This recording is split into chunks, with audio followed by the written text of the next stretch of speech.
विजय चौधरींना काल अटक करण्यात आलेली आहे। नक्कीच ज्यांनी महिलांच्या संदर्भामध्ये अभद्र अश्लील अशी भाषेचा ज्यांनी संभाषणामध्ये वापर केलेला आहे त्या व्यक्तीला कठोरातली कठोर शिक्षा व्हावी अशी सगळ्याच महाराष्ट्रातल्या लोकांची इच्छा आहे। फक्त अटक करून चालणार नाही, तर त्या व्यक्तीच्या ज्या लोकांबरोबर संभाषण आहे किंवा ऑडिओ क्लिपच्या माध्यमातून आपल्याला ज्या असं म्हणतात की 3000 ऑडिओ क्लिप आहेत आणि त्या सगळ्याच्या सगळ्या ऑडिओ क्लिप ह्या तपासल्या गेल्या पाहिजेत। जे दोषी आहेत ह्या प्रत्येकावरती कारवाई होणं गरजेचं आहे। म्हणजे फक्त एकटा विजय चौधरी नाही, तर त्या संभाषणामध्ये अनेक लोक अशी आहेत की ज्यांनी देखील चुकीची भाषा महिलांच्या बाबतीमध्ये वापरलेली दिसते।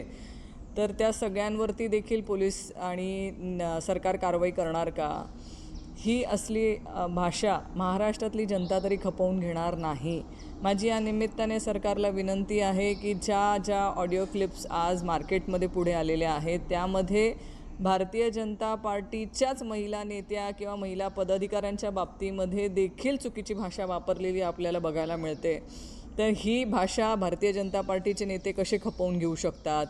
मग एकीकडे लाडकी बहीण म्हणायची आणि स्वतःच्याच पक्षातल्या नेत्यांच्या संदर्भामध्ये महिला पदाधिकाऱ्यांच्या बाबतीमध्ये असलं घाणेरडं जर संभाषण आपलेच पक्षातले पदाधिकारी आणि नेते करत असतील, तर हे भारतीय जनता पार्टीचं आजचं खरं रूप आहे का? कारण ज्या भारतीय जनता पार्टीमध्ये आम्ही होतो ती भारतीय जनता पार्टी वेगळी होती आणि आजची भारतीय जनता पार्टी ही वेगळी बघायला मिळते।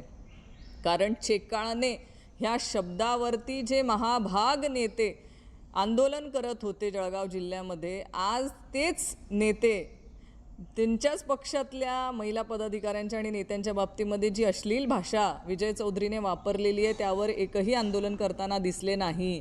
म्हणजे फक्त व्यक्तिद्वेष असून एखाद्या व्यक्तीच्या बाबतीमध्ये आंदोलन करायचं, पण जेव्हा स्वतःच्या महिला नेत्यांच्या बाबतीमध्ये अभद्र भाषा वापरली जाईल तेव्हा कुठेही आंदोलन करताना ही लोकं दिसली नाहीत। मला याच्यावरती एवढंच म्हणणं आहे की ह्या विजय चौधरीला कठोरात कठोर शिक्षा होणं गरजेची आहे आणि इतरही कोणी दोषी असतील तर त्यांच्यावर कारवाई होणं गरजेचं आहे।